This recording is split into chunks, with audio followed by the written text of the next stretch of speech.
Oke, kita jumpa kembali di kuliah diseminasi penelitian bersama narasumber kita, Dr. Antoni Sundiarto. Apa kabar Pak Anton?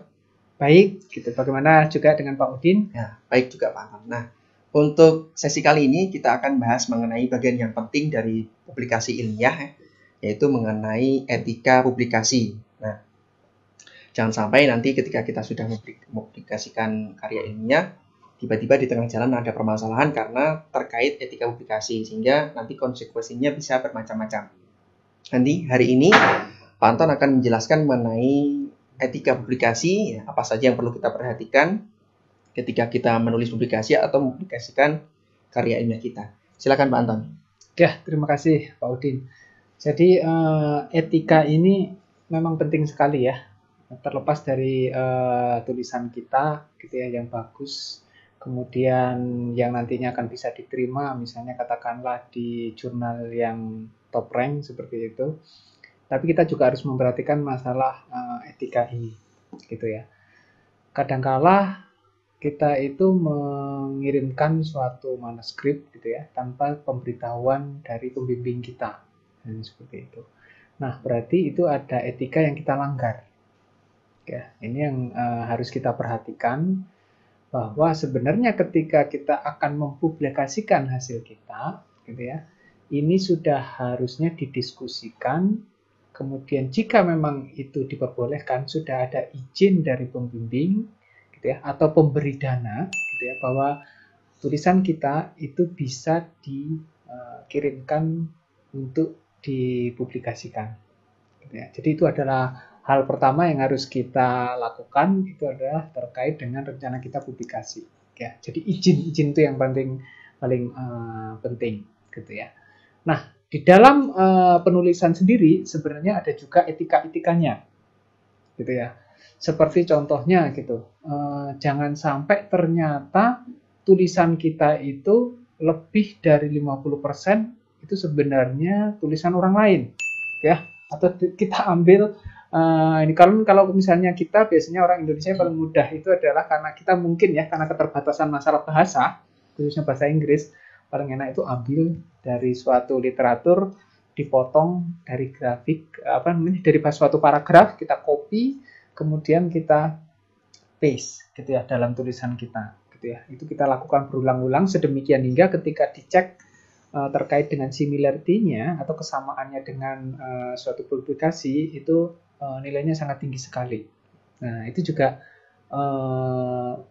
sangat tidak diharapkan ketika kita melakukan publikasi. Atau misalnya begini, Pak Udin, ya, ternyata kita itu ide-idenya itu mengambil dari orang dan kita tidak memberikan referensi terkait dengan hal tersebut, gitu ya.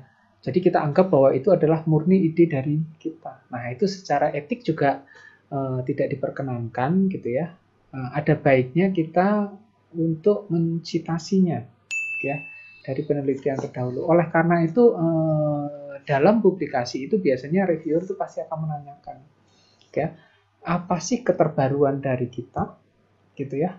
Itu yang nantinya harus kita state misalnya di bagian pendahuluan, ya. Terus kemudian apa tujuan dari penelitian kita atau ruang lingkupnya, gitu ya. Nah, dari situ akan bisa dinilai, gitu ya, keterbaruannya itu bentuknya seperti apa, dan nanti kesamaannya dengan yang sebelumnya itu seperti apa juga, gitu ya.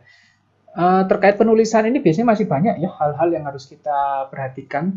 Selain dengan kesamaan, ini kadang-kadang juga kita mengambil suatu gambar, gitu ya, dari orang lain, publikasi orang lain, terus kemudian kita cantumkan di dalam manuskrip kita atau di paper kita, gitu, tanpa memberikan referensi. Nah, itu juga bentuk yang salah, ya. Kalau misalnya kita melakukan seperti itu, kita bahkan harus meminta izin terlebih dahulu, ya, kepada publishernya dan juga kepada autornya. Apakah bisa nggak kita gunakan hasil karya mereka, gitu ya, untuk kita masukkan di dalam tulisan kita, ya. Jadi itu juga harus ada pertimbangan, gitu ya. Dan yang pasti adalah jangan sampai kita mengakukan publikasi orang lain sebagai hasil dari publikasi kita. Nah, itu sangat-sangat secara etik itu sangat-sangat jelek sekali ya. Gitu ya, padahal tubuh kita tidak melakukan apa-apa gitu ya, tidak melakukan penelitiannya, tapi kita lakukan itu sebagai bagian dari hasil karya kita gitu ya. Wah, itu sangat ini. Nah, di kita itu sering di Indonesia itu kalau boleh saya sampaikan, etik ini memang masih kadang-kadang kita langgar ya gitu ya. Tetapi kelihatannya semakin bertumbuh kesadaran terkait dengan etika penulisan ini gitu ya. Yang ini diharapkan itu dengan berjalannya waktu nantinya itu adalah semakin sadar nih, baik mahasiswa atau akademisi atau yang lain terkait dengan hak cipta terkait penulisan dan penelitian ini. Mungkin Pak Udin sendiri ada tambahan kira-kira bagaimana nih Pak? Nah, sebelum gitu itu saya mau rangkum dulu Pak Anton ya. Jadi coba dijelaskan oleh Pak Anton beberapa poin yang mungkin kita perlu perhatikan karena nanti bisa, kalau tidak diperhatikan nanti bisa melanggar kode etik publikasi, etika publikasi. Jadi pertama adalah persetujuan dari semua autor, termasuk pembimbing gitu ya. Kalau kita menjadi mahasiswa, berarti pembimbing kita. Semua yang terlibat dalam penelitian itu harus menyetujui bahwa manuskrip atau tulisan kita akan dipublikasikan di satu jurnal tertentu. Gitu ya.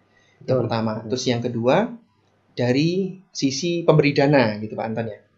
Jadi harus ada izin dari sisi pemberi dana. Jangan-jangan pemberi dana ini hasil penelitiannya tidak boleh dipublikasikan karena menyangkut rahasia dari perusahaan. Itu juga bisa. Yang kedua. Kemudian yang ketiga terkait materi dari tulisannya, publikasi karya ilmiahnya. Jadi jangan sampai materi ini bukan punya kita, jadi bukan punya kita tapi kita publikasikan atas nama kita. Itu berat sekali. Kemudian juga kesamaan nih. Tadi Pak Anton sempat singgung kesamaan.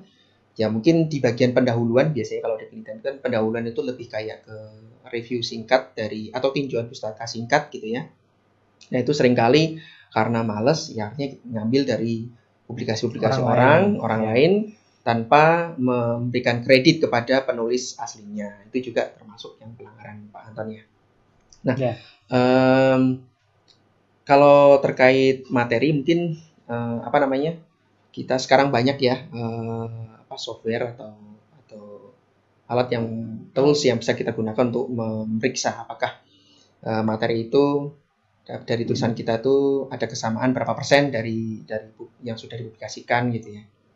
Itu sekarang sih ada alat bantu seperti itu. Jadi akan membantu kita untuk melihat materinya itu masih banyak yang sama ini gitu ya. Kita harus ubah. Ya itu tadi betul apa yang dijelaskan oleh Pak Anton. Karena keterbatasan bahasa, kita membuat bahasa terus akhirnya kita nyontoh terus lupa gitu. Lupa itu tadi aslinya dari mana terus kemudian diaku-aku. Apalagi mengambil gitu ya. Banyak gitu terus kemudian nggak disitasi sama sekali, itu lebih parah lagi. Ya, betul. Nah, termasuk yang gambar-gambar tadi ya, termasuk tidak hanya kalimat tapi juga gambar atau tabel gitu. Misalkan kita mengambil satu tabel dari paper review, biasanya kan kalau ada paper review itu bikin tabel udah bagus sekali lengkap gitu ya, referensinya ada dan sebagainya. Terus kemudian kita ambil saja, karena kita melihatnya itu kan sudah ada referensinya gitu. Padahal yang menyusun tabel itu kan yang menulis paper review yang kita ambil tabelnya. Nah itu juga nggak boleh seperti itu ya Pak Anton. Jadi perlu diperhatikan juga. Nah sekarang ini Pak Anton. Nah apa sih konsekuensinya gitu ya? Konsekuensinya kalau kita misalkan melanggar kode etik. Karena begitu kita menyerahkan teks ke jurnal itu biasanya di awal ada pertanyaan. Apakah sudah memperhatikan kode etik dan sebagainya gitu ya. Kemudian di awal kita nggak tahu, tinggal dicentang-centang aja gitu. Kemudian submit, udah diterima, udah publish, tapi ternyata di akhir itu setelah publish sekian lama ada yang melanggar kode etik gitu. Nah itu konsekuensinya apa Pak Anton? Oke ya, yang pasti itu ya kalau misalnya kita ternyata terbukti melakukan pelanggaran terkait dengan masalah etik ini dan itu diketahui oleh publisher atau jurnal gitu ya, paper kita itu akan ditarik atau istilahnya itu direktat gitu ya dari publikasi itu, dari isu jurnal tersebut, kemudian akan disampaikan alasan kenapa paper itu ditarik gitu ya. Nah tentu saja kalau ini terjadi ya, peristiwa rektat itu akan tetap mencantumkan nama kita, nama autornya. Penulisnya tetap akan dicantumkan gitu ya. Kemudian diberikan keterangan bahwa paper ini ditarik karena ternyata bersama atau melakukan publikasi yang tidak sesuai dengan karena ada kesamaan dengan paper-paper yang lain. Nah, itu tentu saja memberikan impact negatif terhadap reputasi kita, terhadap nama kita gitu ya.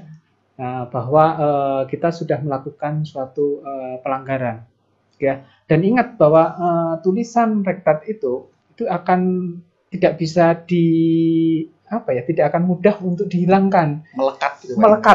Jadi misalnya kita melakukan browsing history gitu ya, itu akan tetap ada ya. History isu terdahulu itu akan tetap ada, bahwa pada isu yang sekian, halaman sekian, tahun sekian, itu ada proses rektat dari suatu paper gitu ya, dengan nama autor adalah ABC dan lain sebagainya gitu ya. Jadi reputasi kita juga akan ikut-ikut terdampak ketika kita melakukan hal tersebut gitu ya. Terus kemudian yang kedua itu bisa jadi adalah di masalah funding gitu ya, atau jadi pemberi dana itu sudah kemungkinan besar tidak akan percaya lagi kalau itu sudah diketahui gitu ya, bahwa ternyata dia melakukan katakanlah mengcopy suatu publikasi, plagiarisme gitu ya. Ternyata dia cuma melakukan manipulasi data dan lain sebagainya. Nah, pemberi dana tentu saja sudah, Anda sudah punya katakanlah ini catatan hitam gitu ya. Nah, dan catatan hitam itu akan selalu terkenang gitu kan ya. Nah, itu bisa jadi kedepannya kita akan kesusahan ini. Kemudian yang lebih ini lagi, di beberapa tempat yang pernah saya ketahui gitu ya, misalnya pada saat itu di Korea gitu ya, terjadi peristiwa yang cukup menggemparkan ya, berkaitan dengan, kalau nggak salah pada waktu itu adalah cloning ya, dimana ternyata datanya itu boleh dikatakan palsu lah seperti itu.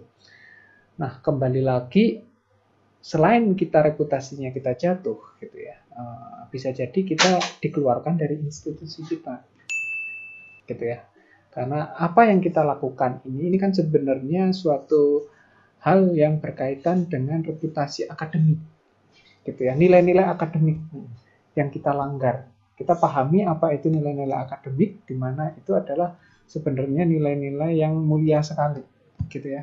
Kita melakukan penelitian, kita menghasilkan data nyata, real dan lain sebagainya, dan kita sampaikan sebagai bentuk karya kita.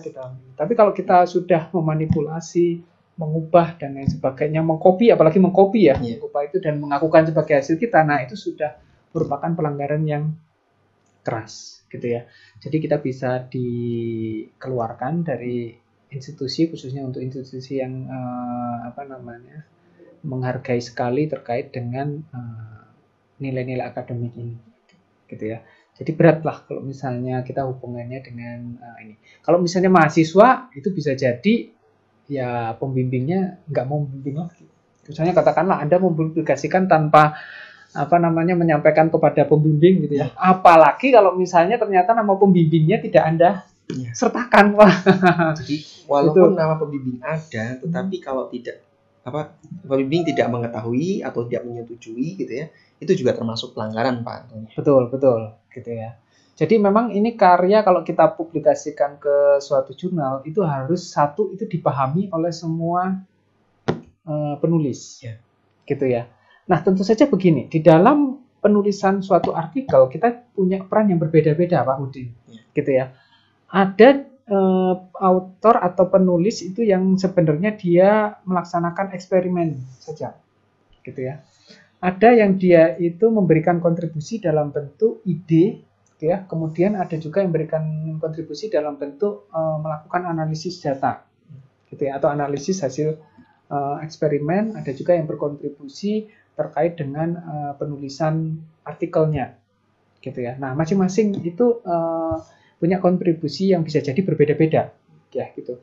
Nah, untuk publikasi atau jurnal massa sekarang itu kebanyakan publisher gitu ya atau jurnal itu sudah menyertakan yang namanya itu istilahnya itu adalah contribution of author gitu ya.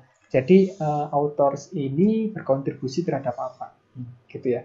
Jadi dari kontribusi itu akan kita ketahui ya apa sih kontribusi real dari masing-masing author itu terhadap tulisan atau terhadap penelitian yang akan dipublikasikan, gitu ya. Jadi ini yang harus kita pahami, gitu ya. Meskipun dia punya kontribusi yang berbeda-beda, dia bisa masuk, gitu ya, dengan kita memberikan author credit tadi. Gitu. Oke. Itu memang kalau yang tadi ya, yang retracted itu, saya bahkan pernah melihat ada jurnal dari, ada satu makalah dari ya seorang ahli lah gitu ya. Bahkan sudah banyak disitasi gitu. Citasinya udah banyak Pak Anton. Ya. Banyak.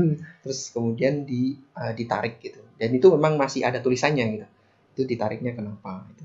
Jadi melekat gitu ya. Jadi seperti apa? Seperti sanksi sosial gitu. Ya. Gitu. Itu lama sekali gitu. Kemudian mungkin yang perlu dipahami juga terkait tadi Pak Anton ya, yang etika publikasi, ada satu juga itu mengenai submission atau double submission gitu ya. Jadi kita punya materi nih makalah, betul. Sudah oke, kemudian disubmit ke beberapa jurnal atau diserahkan di beberapa jurnal untuk direview gitu.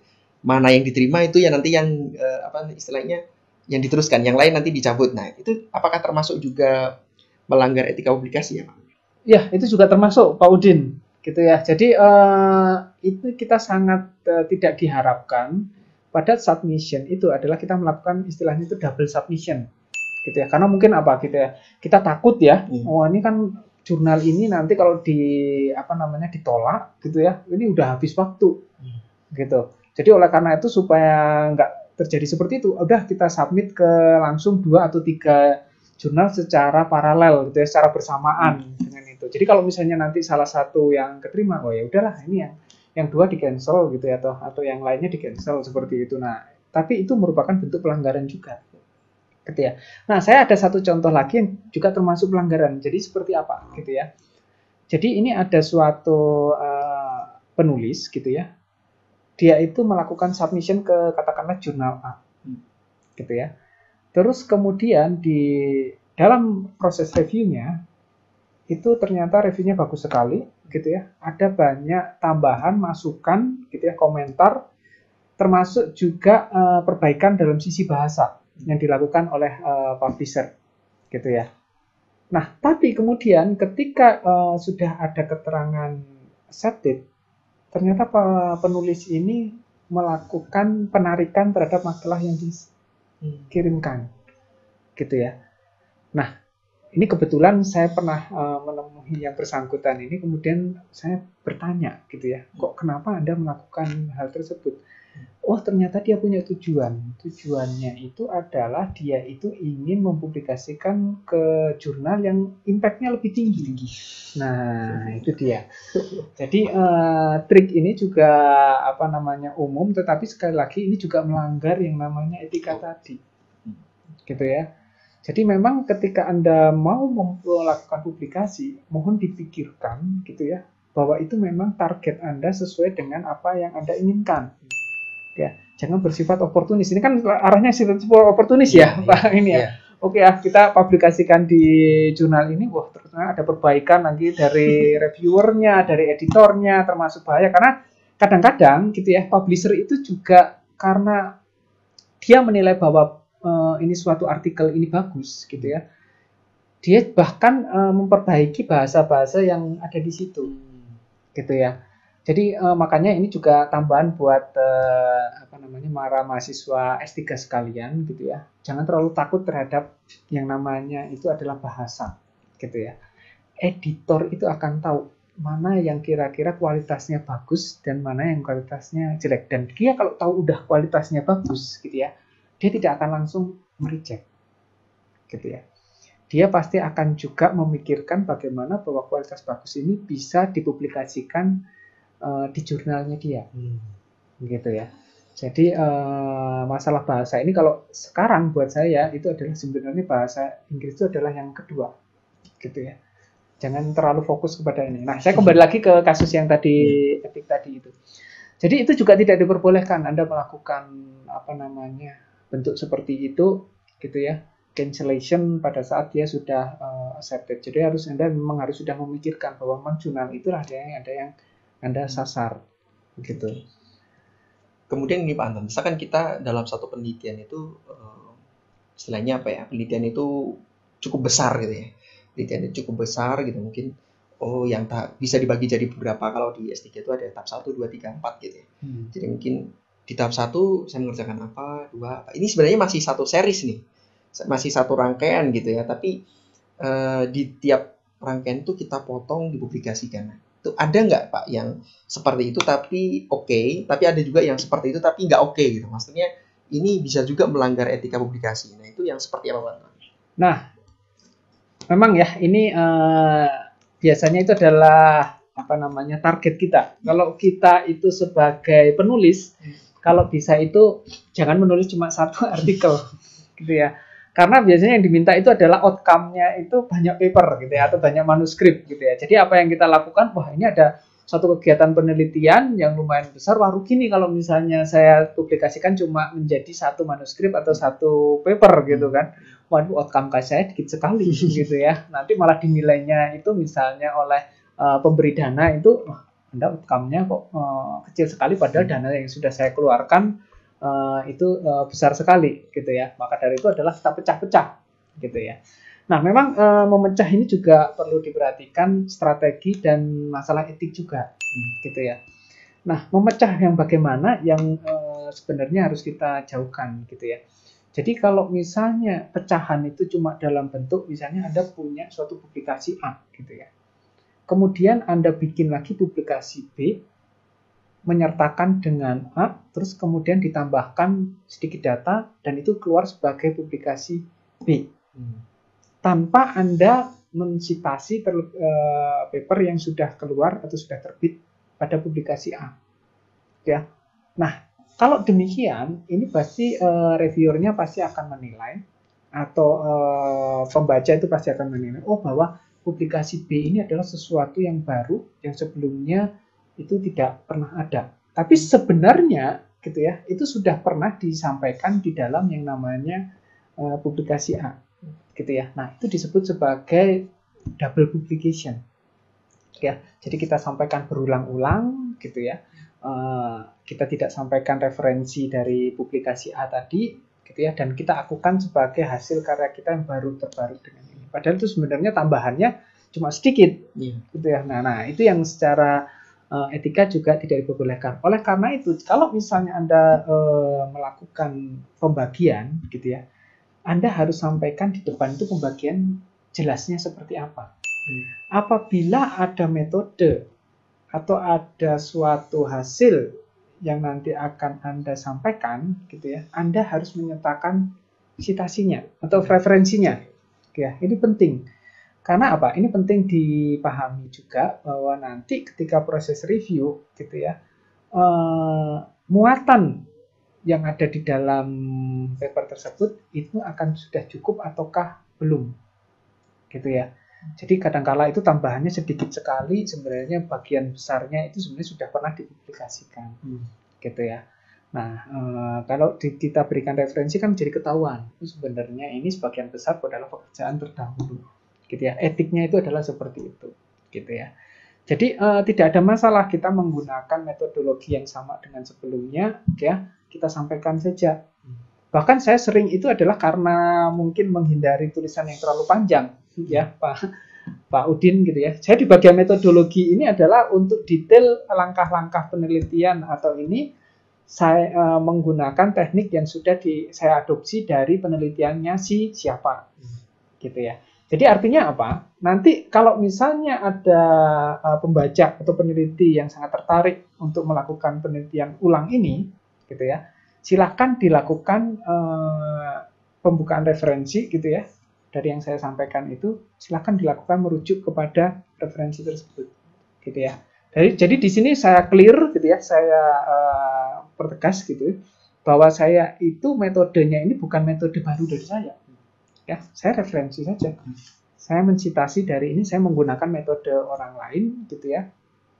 Ya, nah saya nanti di dalamnya saya perjelas apa yang nanti akan saya ubah. Misalnya nih feedstocknya berubah, gitu ya, atau parameter operasinya berubah, temperaturnya beda, tekanannya juga tidak sama, gitu ya dari ini, atau tipe katalis lah misalnya seperti itu. Itu Pak Udin, gitu ya. Jadi ini yang harus kita perhatikan kalau misalnya kita melakukan pemecahan.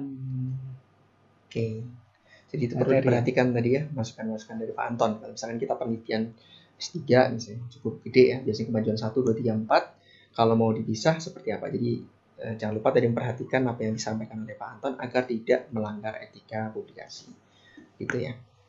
Bahkan kalau misalnya ini Pak Udin, saya tuh dulu pernah ya menyampaikan satu manuskrip besar gitu ya. Malah dari reviewernya disuruh mecah. Gitu ya. Jadi bagian pertama itu adalah dari tinjauan termodinamikanya misalnya ya. Ini terus kemudian baru yang kedua itu adalah tinjauan terkait dengan hasilnya. Ya.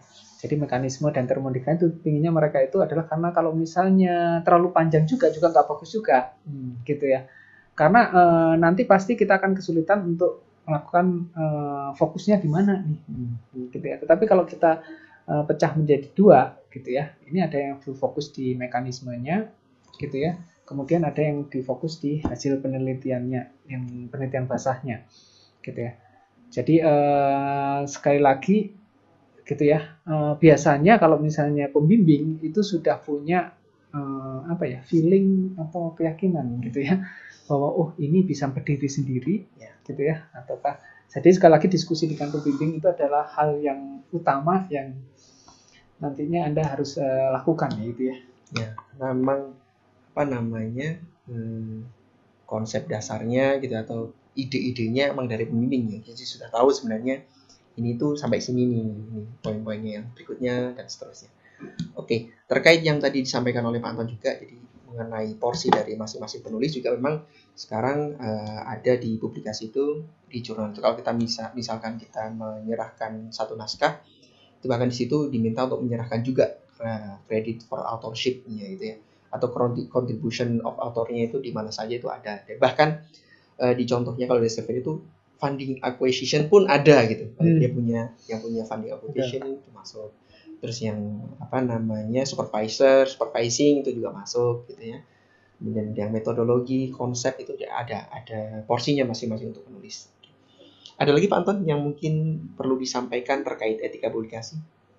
Ya, ini jadi pesan saya kalau misalnya terkait dengan etika ini, yang pertama para mahasiswa harus lakukan adalah diskusi dengan pembimbing, itu yang pertama ya. Jangan sampai kita itu melakukan publikasi diam-diam, itulah istilahnya gitu ya. Dan ini terus kemudian baru kita sampaikan kepada pembimbing, waduh ketika sudah publish. Nah, kalau sudah publish itu yang beratnya itu adalah misalnya meskipun Anda mencantumkan nama gitu ya. Karena saya pernah pengalaman terkait dengan ini gitu ya.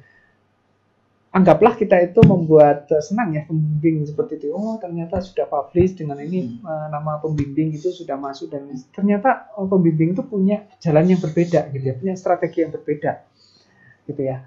Nah, apa jadinya kalau misalnya sudah publish itu sebenarnya sudah berat. Kalau misalnya masih dalam proses review sih biasanya bisa kita tarik ya dengan mudah ya. Tapi begitu dia sudah publish gitu ya, berarti ada semacam kekosongan ya. Misalnya di isu sekian, nomor sekian sampai dengan nomor sekian yang kita sudah dialokasikan lah misalnya terkait dengan isu dan nomor tersebut. Nah, begitu kita cabut, nah itu yang terjadi itu adalah ini proses papernya direktot atau dicabut atas keinginan dari salah satu penulisnya ya. Penulis gitu kan. Nah, pasti akan ketika orang membaca, wah ini penulisnya siapa saja, apa nih, kenapa dicabut? Pasti kan orang akan berpikiran seperti itu, gitu ya. Nah, oleh karena itu di awal, gitu ya, sebelum kita melakukan pengiriman manuskrip, gitu, ada baiknya memang para mahasiswa sekarang yang berdiskusi dengan pembimbing, itu yang utama ya. Ini harus ini dari dengan seizin pembimbing pun lah, ini yang gitu Pak. Oke, terima kasih Pak Anton wejangannya. Terus tambah satu lagi mungkin ya, jadi sebelum di submit atau dipublikasikan juga kita bisa periksa teks kita menggunakan tadi yang software-software yang sudah ada, sebenarnya disediakan biasanya di kampus-kampus juga sudah berlangganan agar lebih aman gitu. Jadi malah justru adanya software seperti ini malah kita jadi lebih aman, bukannya takut ternyata ketahuan sekian similarnya, bukan, jadi justru malah agar lebih aman, ternyata masih sekian ya, kita masih bisa revisi lagi, kemudian diperiksa lagi, kalau sudah oke kita submit ke jurnal, malah akan lebih aman bahwa ini sudah diperiksa sebelumnya, pasti tidak akan masalah terkait kesamaan tadi. Kemudian di jurnal biasanya juga di screening awal itu oleh editor atau tim dari jurnalnya juga sudah ada, biasanya di screening awal mereka akan melihat ini ada similarity cukup gede di mana dan seterusnya gitu. Biasanya juga akan diinfokan oleh editor atau tim dari jurnalnya. Oke, sekian untuk sesi kali ini. Semoga apa yang disampaikan oleh narasumber tadi, Dr. Antonius Indarto, akan bermanfaat bagi para mahasiswa sekalian terkait penulisan karya ilmiah. Sampai jumpa di sesi berikutnya. Ya, terima kasih Pak Udin. Terima kasih Pak.